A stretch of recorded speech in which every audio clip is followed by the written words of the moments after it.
Pas de questions sur autre chose. Voilà. Restons dans le cadre des événements. S'il y a une autre procédure, ce tribunal n'est pas saisi de cette procédure. Merci, votre Donc, honneur. s'il vous plaît, restez dans ce cadre-là et posez des questions dans ce sens. Depuis l'arrêt de renvoi, pour vous êtes accusé d'adis c'est partie civile. Maître, s'il vous plaît, une fois de plus, laissez, s'il vous plaît, posez des questions dans le sens de cette procédure-là. Justement, voilà. Donc, laissez, je ne veux pas vous laisser parler d'un autre arrêt de renvoi dans une autre procédure. C'est pour aboutir à... S'il vous plaît, hier, quand les autres ont commencé à parler d'autres choses, tout le monde s'est levé pour pouvoir dire on n'est pas là pour ça. Merci, monsieur Donc, le Président. une fois de plus, parlons de cette procédure. À partir de là, est-ce que vos déclarations désormais contre Dadis et ses proches sont valables? Moi-même, j'ai à partir de l'antécédent-là. Moi-même, j'ai formé une plainte. Qui n'a pas été suivi des faits. Non, je dis, je vais former une plainte si on m'informe de la présence d'une plainte par rapport à Koundara. Moi-même, j'ai formé une plainte. J'ai donné l'arrêt à votre... Je dis, est-ce qu'à partir de l'instant T, depuis 2014, je ne vais pas heurter sur le tribunal, est-ce que vos déclarations maintenant contre votre victime peuvent tenir contre Dadis et ses proches? La Cour appréciera. Merci, c'est cela. Excuse-moi, est-ce que vous ne souffrez pas de dicéphobie? Hein? Dicéphobie. Dicéphobie. Dicéphobie. Dicéphobie. D-I. Dicé. K-E. Phobie. P-H. C'est quoi? Il faut mieux vous poser la quoi? question. C'est la peur de la justice. C'est ça? Oui. C'est un jargon juridique. Hein? Mais dicéphobie. D'accord, phobie. Dicéphobie. Phobie, je sais, ça c'est la peur. Oui, la peur de la justice. Nous aussi, on prononce hydrophobie. Voilà. Mais ici, il y a ça aussi. Est-ce que vous ne souffrez pas de la dicéphobie? Je ne ressemble pas à ça. C'est-à-dire, par peur de ce tribunal, vous ne voulez rien reconnaître. Non, moi, je vous remercie de votre honneur. Je donne les faits. J'en ai terminé. Non, c'est votre Mbarek. Man.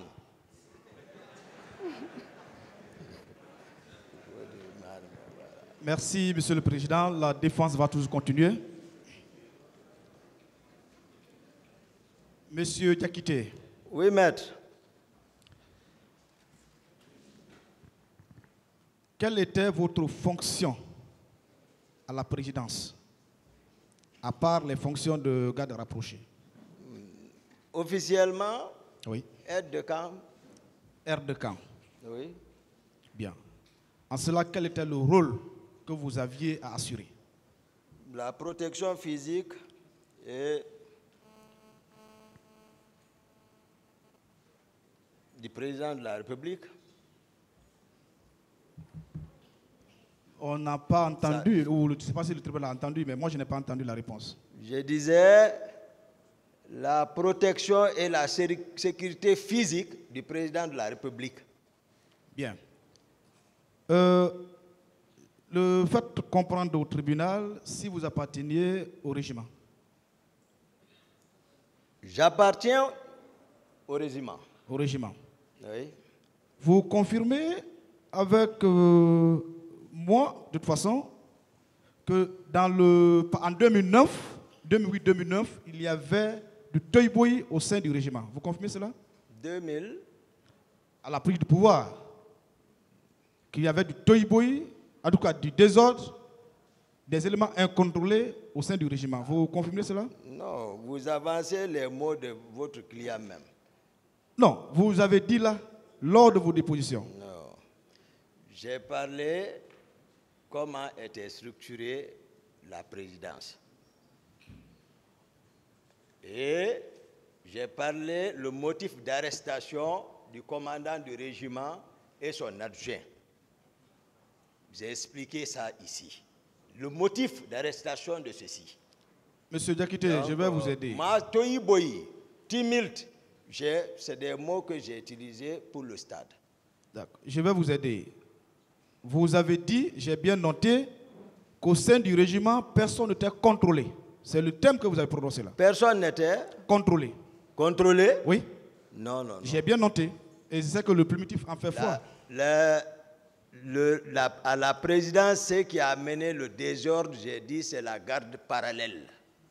Les éléments de Caléa. Donc vous maintenez que vous n'aviez pas dit que personne n'était contrôlé au sein du régiment. Il y a des personnes incontrôlées. Donc des personnes incontrôlées. Au sein du régiment, il y avait des personnes incontrôlées. Pas au compte du régiment. Dans mais je vous parle du régiment, M. Diakité. Ne m'envoyez pas ailleurs, s'il vous plaît. D'accord, bon, on se comprend. Voilà. On se comprend. Donc, le régiment, ils sont connus. Mais sauf que, à la présidence, il y a des personnes qui ne relèvent pas du régiment. M. Diakité, je sais que vous êtes très bien intelligent. Vous voulez me faire voyager jusqu'à Sigiri, Zérekouré. Je n'ai pas besoin de ça. D'accord, maître. On veut savoir, est-ce qu'au sein du régiment, il y avait des personnes incontrôlées? Non, à mon avis, maître. Merci bien. Faites savoir également au tribunal si vous, personnellement, vous obéissez aux instructions données par votre chef. Est-ce que vous observiez des instructions du chef?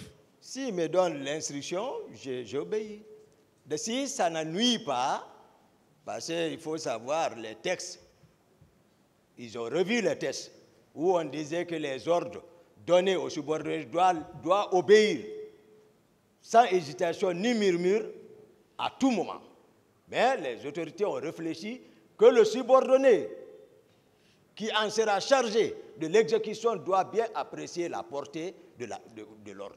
Au cas contraire, il endosserait la responsabilité. Donc, vous observiez les instructions du chef, sauf les instructions qui ne sont pas conformes à la loi. C'est ça, non? À la loi. Bien. Est-ce que c'est un chef qui vous a donné les instructions pour pouvoir grader M. Marcel de sergent, je crois, à lieutenant? Je vous ai expliqué le contexte. Est-ce que c'est un chef qui vous a donné l'instruction? Vous avez... Oui, bien sûr. Non, c'est une question. M. Diakité, je vais vous aider, s'il vous plaît. S'il vous plaît. Bien sûr. D'accord, maintenant je vais vous aider là. Bien sûr. Je vais vous aider là, s'il vous plaît. J'ai dit oui. Il a répondu. Hein. Oui, Monsieur le Président, je voudrais l'aider. Ne m'aidez pas. C'est une question que, que je vais poser. Il a répondu, maître. Vous êtes de la défense. Monsieur le Président, je n'ai pas besoin de commentaires pour mes questions. Qui répondent simplement, s'il vous plaît. Jouez votre rôle. Voilà, merci, pour maître. Un peu faciliter le tribunal dans le temps. Merci beaucoup, bien. Maître. Je réponds à la question, est-ce que c'est un chef, un supérieur hiérarchique qui vous a donné l'instruction pour pouvoir lever en grade M. Marcel Glabogui? Le président de la République. C'est lui qui vous a donné l'instruction. Est-ce que cette instruction était écrite? C'est ça, je vous explique. Est-ce que cette instruction était écrite? Question ouverte. C'est pas Tikota. Monsieur Diakité. Question ouverte. Attendez, suivez-le, maître. Monsieur le Président, question ouverte, il veut m'envoyer ailleurs. Laissez-le répondre. Si vous n'êtes pas satisfait, vous le direz. Laissez-le répondre. Alors que la question est précise, Monsieur le Président. C'est de ça que je vais vous repréciser très bien pour vous expliquer, pour que vous compreniez. Ce n'est pas bien d'explication. La question est posée. S'il vous plaît, vous ne pouvez pas dire la manière dont votre question doit être répondue. Monsieur le Président, la question est précise, Monsieur le Président. S'il vous plaît. Vous avez posé une question. Laissez-le répondre. C'est simple. Monsieur le Président. Monsieur le Président. La question, elle est bien précise. Ce n'est pas une question ouverte. Mais je n'ai pas fait de commentaire pour la question. Mais laissez-le répondre, c'est simple. Laissez-le répondre. D'accord, qu'il réponde. De sa manière. Merci, maître. Je vous ai expliqué devant la Cour comment est intervenue la nomination de Marcel. Je ne pouvais pas le faire sans demander la permission de M. le Président de la République. Je l'ai appelé. J'ai pris Marcel, on est venu dans son bureau. On s'est entretenu. J'ai dit, on ressortait, j'ai freiné. J'ai dit, Monsieur le Président, les PV et Alphonse ont demandé à Marcel d'enlever ses grades de lieutenant. J'ai dit ici que Marcel avait bénéficié d'une bourse pour l'Union soviétique. Je sais, comme on l'a retourné, vous n'étiez pas là-bas. Ses amis voyageaient, il est assis, on l'a retenu. Le président dit, oh, il dit les pivets et les choses, c'est quoi? Marcel portait. Ça, ce n'est pas la voix d'un chef, c'est la confirmation. Marcel dit, bon, celui qui n'a qu'à me demander. Et automatiquement, le mois qui a suivi, c'est ressorti dans ses soldes. Qui a fait sortir, qui a ordonné l'intendant général? Point d'interrogation.